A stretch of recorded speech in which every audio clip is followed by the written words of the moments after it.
আসসালামু আলাইকুম, welcome to the গরিব ভিডিও। আজকের আমাদের বাসায় মহরমের জন্য খিচুড়ি রান্না হচ্ছে। সো এটা ব্লগটা আজকে আমি বানাচ্ছি। সো আই হোপ আপনারা আমার পাশে থেকে ভিডিওটা দেখবেন।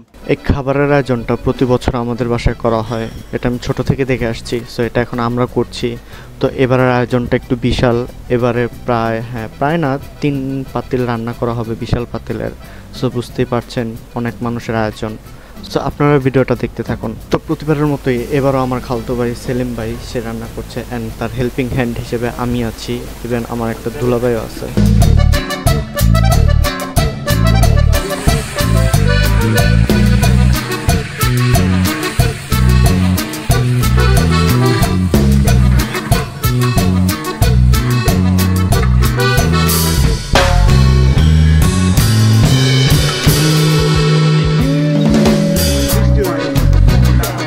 হঠাৎ করে আকাশের দিকে তাকিয়ে দেখি অনেক মেঘলা হয়ে গেছে, একটু আগে রোদ ছিল। তো আমরা একটু ভয় পেয়ে গেলাম যে রান্নার মধ্যে যদি বৃষ্টি নেমে যায় তাহলে তো খুব বাজে অবস্থা হয়ে যাবে। বাট আল্লাহর কি অশেষ রহমত, যে নামিয়ে তারপর আবার রোদ উঠে গেছে।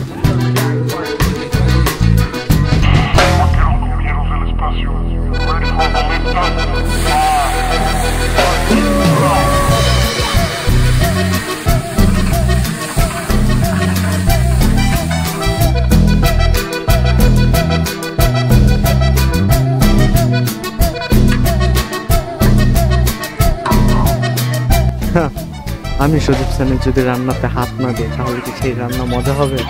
জীবনেও না। আমি তো একটু তেল দিয়ে দিচ্ছি, এতটুকু আমার দায়িত্বের মধ্যে পড়ছিল। সো ওটাই পাইছে, আমাকে ওটাই দিতে হয়েছে, কারণ এবার আমার কোনো ভূমিকা নেই রান্নার মধ্যে, শুধু ভিডিও শুট করা ছাড়া।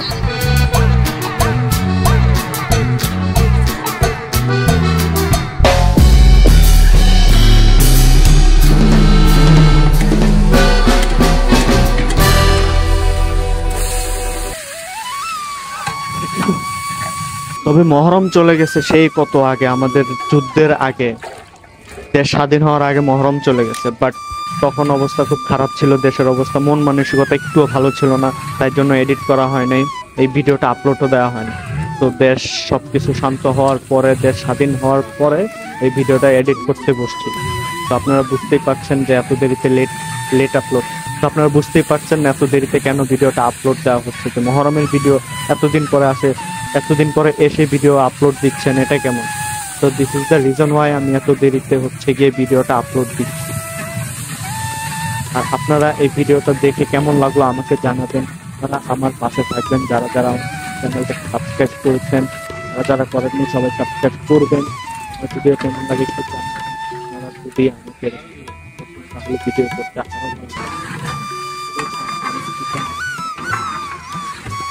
Thank you.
ভাই রান্না বান্না যত সহজ মনে হয় তত সহজ না। আগুনের তাপে আমি এখন বুঝতে পারতেছি কেমন হয়। আর রান্না বান্না আমি টোটালি পুরোটা করি নিয়ে গতবার আমি করছি, আমি আর আমার কাজিন। তো এবার আমার একটু দুলাভাই আসছে, সে আমার কাজিন করছে। তো আমার অতটা কাজ করতে হয় নাই, আমি বেঁচে গেছি এদিকে। আমি জাস্ট এবার ভিডিও শ্যুট করছি। You all should subscribe my channel, also follow my Facebook page and also Instagram page. Thank you. রান্না করতে যায় আমার চোখের মধ্যে অনেক ধোঁয়া চলে গেছিলো, তার জন্য আমি চোখে মুখে পানি দিচ্ছিলাম। এত পরিমাণ ধোঁয়া গেছিলো, আমার চোখ মুখ জ্বলতেছিল, লাগে টিয়ারশেল মারছে আমার চোখে। আমার চোখ টোক লাল হয়ে গেছিলো, এত বাজে অবস্থা ছিল ভাই। চোখের মধ্যে ধোঁয়া গেলে কেমন লাগে তা এখন বুঝছি।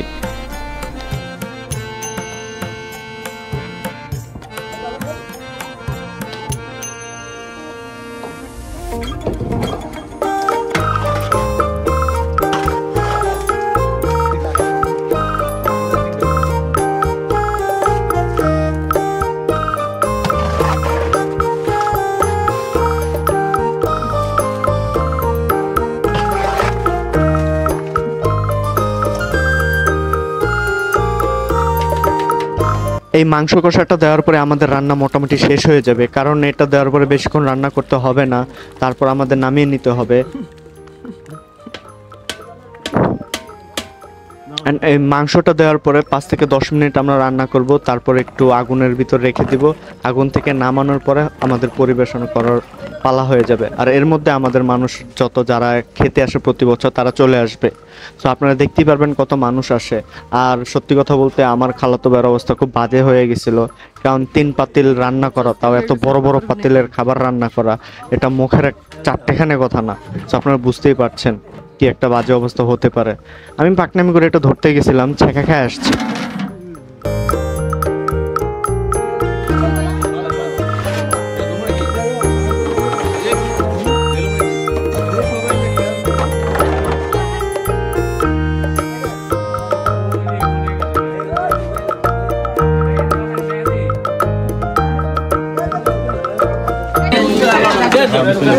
বিসমিল্লাহ।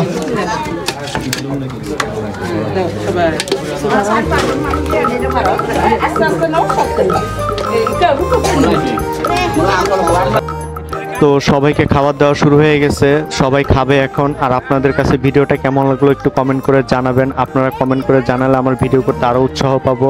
সো আপনারা আমার চ্যানেলটাকে সাবস্ক্রাইব করবেন, ফেসবুকে ভিডিওটা দেখে থাকলে ফেসবুক ফলো করবেন, শেয়ার দিবেন, লাইক দিবেন। And thank you for watching this video. দেখা হবে পরের কোনো ভিডিওতে।